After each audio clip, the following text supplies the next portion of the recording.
Here we go, Brownies. Here we go. I think that's how it goes. I mean, hey, we're Lions fans. I got the Lions shirt on. Hey, we just got a big victory too. That's why this video is coming out a little bit later. Head to watch the Lions. All right. Hey, if you're new to this channel, we love teams that we feel like the national media doesn't give enough attention. The Cleveland Browns are one of them. In this game, everybody counted out the Cleveland Browns. They don't got a shot, right? They don't got a shot. I don't even know if Myles Garrett's healthy enough to play. Deshaun Watson's got the shoulder. Is it hurt? Isn't it hurt? We don't really know. I do know it's hurt. I made a video on it. Don't worry about it. All right. So they got PJ Walker coming in. You got the 49ers. They're a buzzsaw. Purdy's playing great. They're 5-0. All right. There's no chance. Not only that, but is the team imploding from within itself in Cleveland? And then what happens? This is why we love the NFL, right? Because the Cleveland Browns come out and they find a way to scratch and to claw themselves to a 19-17 victory over what many people believe, including me, going into this game, people believe to be the best team in the National Football League. And not only do they win, but they hurt the 49ers going forward too, because McCaffrey got hurt and was out. Debo, I almost called him Sebo. Hey, Seabass. All right. Debo Samuel is out. Trent Williams got hurt. Like, you out-physicaled them. So this is what you get when you have a team that has their backs against the wall, add in a little rainy weather for part of the game, which apparently Brock Purdy is not good in the rain. All right, so add a little bit of rainy weather, add some good old home cooking, add a phenomenal defense. I think we can all admit that the Cleveland Browns defense has been phenomenal this year. Add a little rest coming off a bye week, and we're going to sprinkle in a little luck. All right. And you have yourself a victory. So let's talk about a few of the things that I noticed in this game that I thought were so good. Number one, the Cleveland Browns can run the football, and they need to continue to run the football.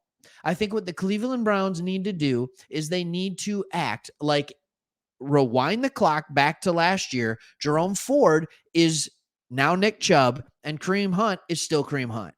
So Ford needs to have the majority of the carries, give him 65 to 70% of the carries, let Kareem Hunt come in and make sure Ford's not getting beat up too bad, because Ford is the guy that can do some things on the ground. I truly do believe that.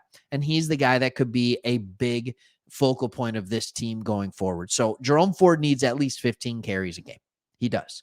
He needs at least 15 carries a game. He also showed that he can do a little bit in the passing game. So that's number one, is continue to run the football. The offensive line is good. The scheme is good. I'm starting to think that the Browns scheme, no matter who they put back there, is going to have some success running the football.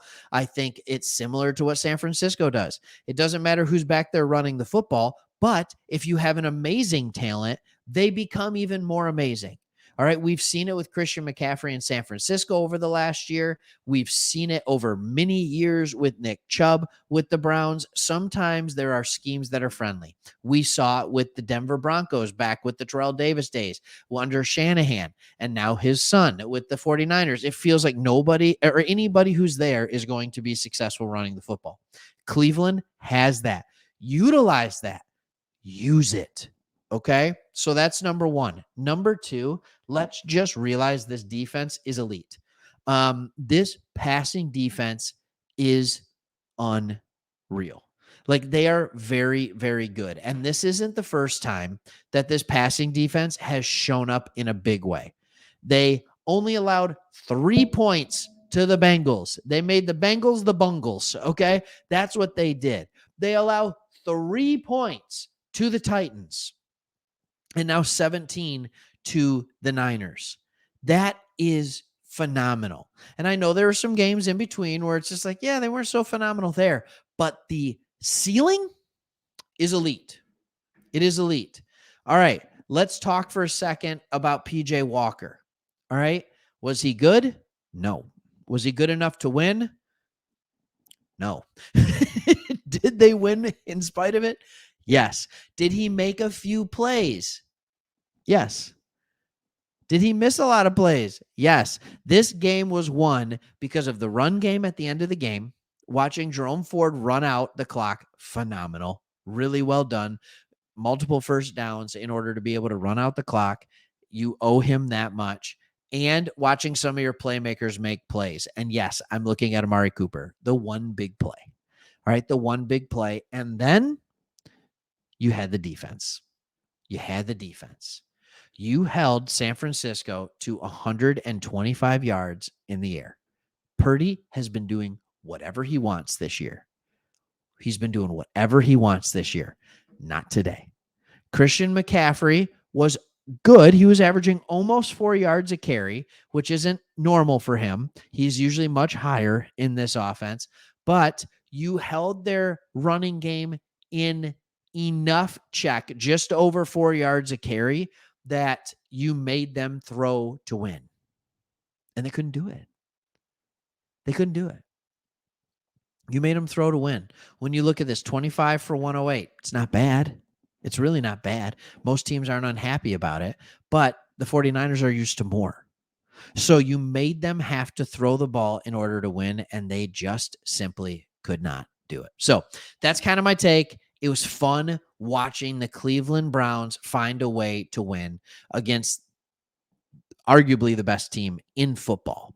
And so now you have that. These are the kind of games that you look back on at the end of the year and you say, oh man, if we hadn't done that, we wouldn't have made the playoffs.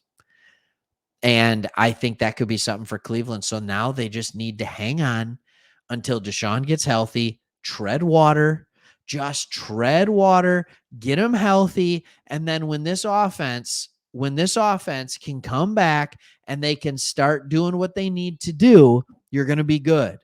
Next week, you got the Colts. You got to go to Indianapolis. It's not a far trip. You're going to have a nice dome. You don't have to worry about bad weather. This defense, if they can do, I mean, like the Colts offense looked bad this week, which is the first time it's looked really bad. Gardner Minshew looked bad. He looked rattleable. Is that a word? He got rattled. All right. He looked easily rattled. And so if you can continue to put that pressure on him with the defensive line that you have, you absolutely can.